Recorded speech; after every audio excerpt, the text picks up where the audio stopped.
সালাতু সালাম গো আমার দরুদ সালাম গো আমার কোয় নবী মুস্তাফায়। তোমরা যদি যাও গো মদিনায়, তোমরা যদি যাও গো মদিনায়, মদিনা শরীফের মাটি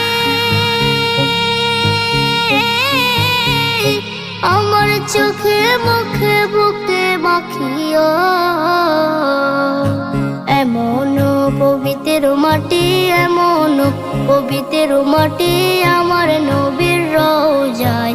তোমরা যদি যাও গো মদিনায়, তোমরা যদি যাও গো মদিনায়। ইয়া রাসূলুল্লাহ ইয়া হাবিবাল্লাহ, ইয়া রাসূলুল্লাহ ইয়া হাবিবাল্লাহ।